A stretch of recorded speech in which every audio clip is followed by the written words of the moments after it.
Garcia Pereira quer falar sobre o desemprego e a miséria, ou melhor, o tema escolhido é o que ele considera ser a ausência de um plano para combater esses dois problemas.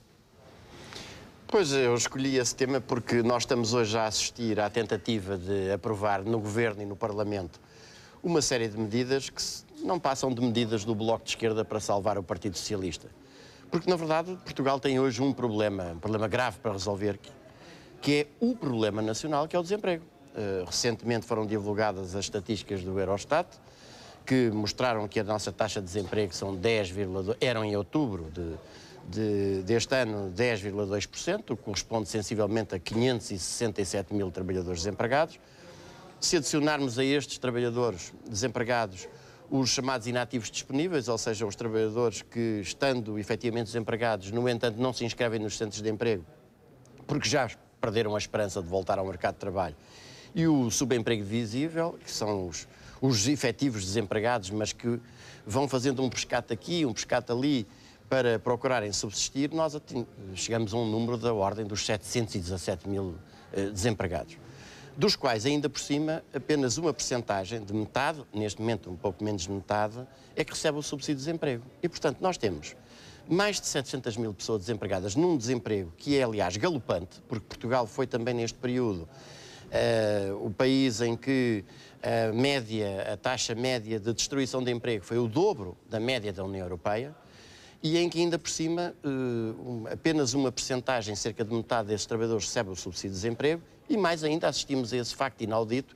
que é à medida que aumenta o número de trabalhadores desempregados, diminui o número de trabalhadores que têm direito ao subsídio de desemprego. Nesse mesmo período, ele diminuiu cerca de 4 mil.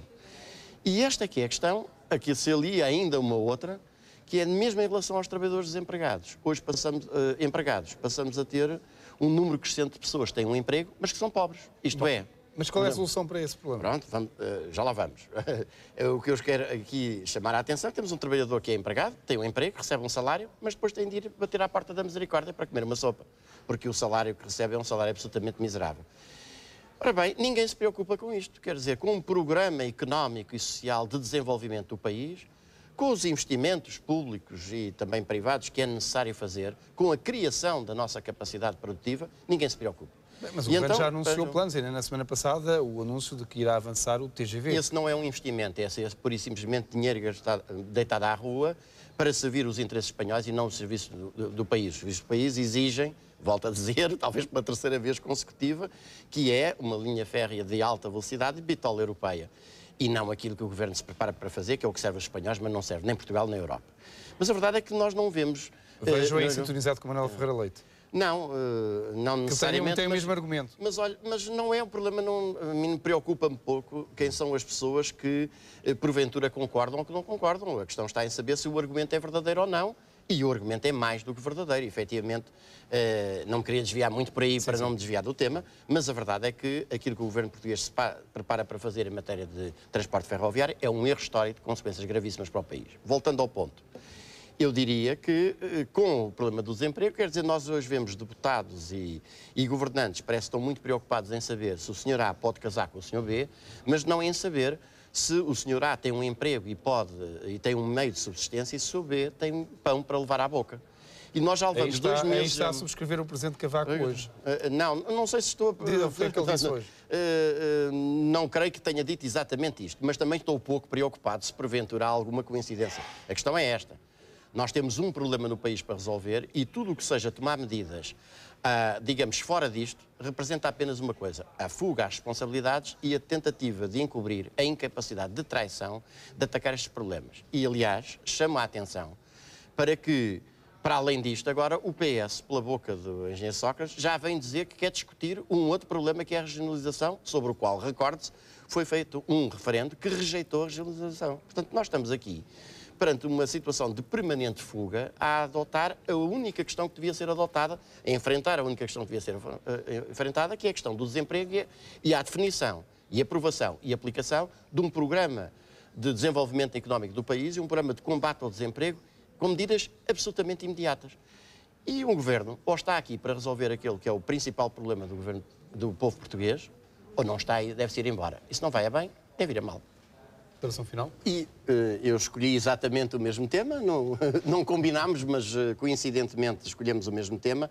Ao episódio sobre a invocação do atraso para uma reunião partidária faltar à posse dos membros do Conselho de Estado e uma reunião com o Presidente da República, eu acrescentaria ainda uma cena absolutamente lastimável, que é do Primeiro-Ministro, em público, perante a comunicação social, ter cuspido a responsabilidade do atraso com que chegou para um seu subordinado, que supostamente não teria sabido determinar com precisão o tempo exato do percurso entre Porto Alegre e Beja, como se ele próprio Primeiro-Ministro não tivesse também a obrigação de o saber.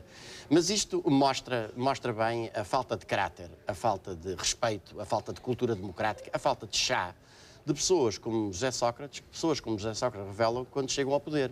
E mostram outra coisa. Mostram que o que dorme dentro de José Sócrates é um ditador, que nós já vimos nos seus tempos da maioria absoluta, com a arrogância com que se assumiu, e que voltamos a ver quando, depois do truque de se fazer passar por bonzinho na campanha eleitoral e para sacar votos e de ter sacado esses votos, mesmo agora, mesmo sem maioria absoluta, ele ostenta. E é assim que ele olha para toda a gente, de cima para baixo. E como disse Gabriel Garcia Marques naquela emocionante carta de despedida que ele escreveu aos seus amigos quando por razões de saúde teve de sair da vida pública, um homem só deve olhar de cima para baixo para outro homem quando é para ajudá-lo a erguer-se. Mas obviamente isto só se aplica a homens com H grande.